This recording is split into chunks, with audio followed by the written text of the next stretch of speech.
Welcome to the Changes to the Team episode for Game Week 5. Before we get onto the team selection for the upcoming game week, let's take a look at the points scored in Game Week 4.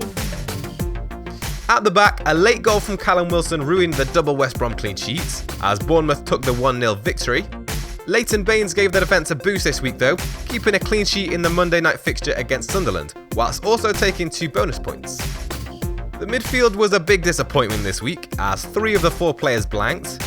Sterling was quiet against Man United and was taken off before the 60-minute mark after having produced just 1 shot, which was outside the area and off target, and attempting 0 assists. Mesut Ozil did slightly better, producing 1 shot from inside the area and making 4 attempted assists, but could still only manage a 2-pointer.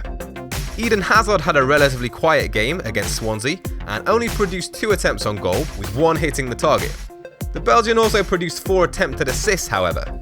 But the only shining light there was Michail Antonio, who scored a brace as West Ham lost 4-2 to Watford. Antonio had 7 attempts on goal, 5 from inside the area and 3 on target, but could have easily had more. It was a great week for the forwards, as 5 goals were scored between the 3 of them. Zlatan Ibrahimovic got things going with a consolation goal against Man City. He had an incredible total of 10 shots in the game, but only 2 hit the target. Christian Benteke scored in only his 2nd appearance for Crystal Palace, as his team got a 2-1 win over Middlesbrough. Worryingly though, Benteke scored with his only attempt on goal, so there are still question marks over the quality of service he's getting. But Romelu Lukaku stole the show this week, returning a hat-trick against Sunderland to end his goal drought. He took a total of 9 shots, with 8 coming from inside the area and 6 hitting the target, so could have easily added more goals.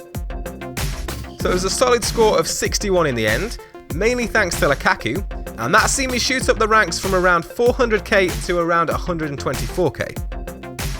So now let's take a look ahead to Game Week 5. After playing my wildcard last game week, the plan this week is to save a free transfer. Ben Foster will retain his place in goal, at home to West Ham. The back 3 will remain unchanged, as Antonio Valencia takes on Watford away. Macaulay will face West Ham at home for the double up with Foster, and Leighton Baines will face a home game against Middlesbrough. The midfield will also be unchanged. Sterling will get another chance to shine as Man City take on Bournemouth at home. Antonio is up against the double West Brom defence, which isn't an ideal situation, but he's scored 4 of their 5 goals this season, so if West Ham do get a goal, hopefully he'll be involved. Ozil wasn't at his best last game week and needs to produce something against Hull this weekend to save his place in the FPLtips team. And finally, Eden Hazard faces Liverpool at home. Up front, Lukaku is at home to Middlesbrough, Ibrahimovic faces an away trip to Watford, and Benteke will face a home game against Stoke. The main 3 contenders for captaincy this week have to be Lukaku, Ibrahimovic and Hazard. Lukaku has the best fixture on paper, but has been known to be unreliable as a captain option.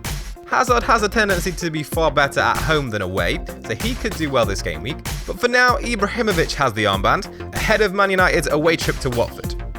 Defensively, Watford look worse than the opponents of the other 2 captain contenders. They've conceded 8 goals in the league so far, compared to 7 from Liverpool and 4 from Middlesbrough. Watford have also conceded more goal attempts than the others, and only Burnley and Hull have conceded more attempts than them so far. As always, be sure to follow me on Twitter to be informed of any late changes to the team. Be sure to like, comment and subscribe if you've enjoyed the video, and be sure to check out the Game Week 5 Players to Watch episode, and keep your eyes peeled for the Game Week 5 Captaincy Trends episode as well.